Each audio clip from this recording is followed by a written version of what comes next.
അല്ലെങ്കിൽ നമ്മുടെ തന്നെ ബഡ്ജറ്റാണ്. അതിനെക്കുറിച്ച് ഇനിയും ഞാൻ ഒരുപാട് ഇവിടെ നിന്ന് പ്രസംഗിക്കുക എന്ന് പറയുന്നത് ഒരു നല്ല കാര്യമല്ല. നമ്മുടെ പിഷാരടിയല്ലേ, നീയാളൊരു മഹാനായി മാറി. അതെ, വേണമെങ്കിൽ ഇന്ന് ഈ ബജറ്റ് ലോകമെങ്കും വിളങ്ങിയിടാൻ ധനകാര്യമന്ത്രി തന്നെ എന്ന് പറയുന്ന ഒരു പാട്ടിനൊക്കെ സ്കോപ്പുണ്ട്.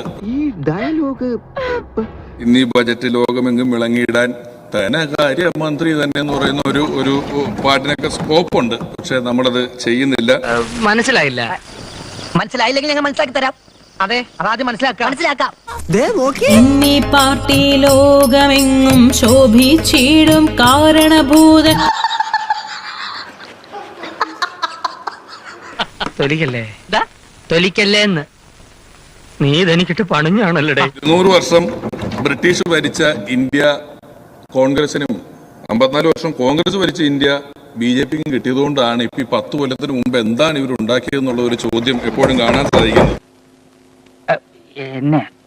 പണം കൊടുത്ത് വിജയിക്കാനാകില്ല എന്ന് അരിയാഹാരം കഴിക്കുന്ന പാലക്കാടുകാർ തെളിയിച്ച ഒരു വിജയമായിരുന്നു ഈ വിജയം. ഞാൻ പറഞ്ഞതിന്റെ അർത്ഥം എനിക്ക് മനസ്സിലായി.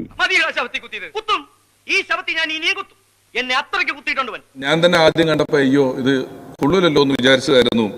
ഈ LDF അല്ലാതെ മറ്റാരുണ്ട് എന്ന് പറയുന്ന ഇവരുടെ ഒരു ക്യാപ്ഷൻ എന്ന് പറയുന്നത്. അച്ചടക്കമില്ലാതെ പെരുമാറിയാൽ അറിയാലോ, ഞങ്ങളത് പഠിപ്പിക്കും. മറ്റാരെയും ഉൾക്കൊള്ളുക എന്ന് പറയുന്നത് അത്ര എളുപ്പമല്ല ഇവരെ സംബന്ധിച്ചിടത്തോളം. അല്ലെങ്കിൽ പിള്ളേച്ചൻ നുണ പറയുന്നതായിരിക്കും. ജനങ്ങളോട് നന്ദി പറഞ്ഞുകൊണ്ട് ഉത്തരവാദിത്വം പറഞ്ഞുകൊണ്ട് എന്റെ 2 മിനിറ്റ് ഞാൻ ദാനം ചെയ്തിരിക്കുന്നു. അപ്പൊ രക്ഷപ്പെട്ടല്ലോ, ചാവാതെ രക്ഷപ്പെട്ടല്ലോ എന്ന് പറയായിരുന്നു.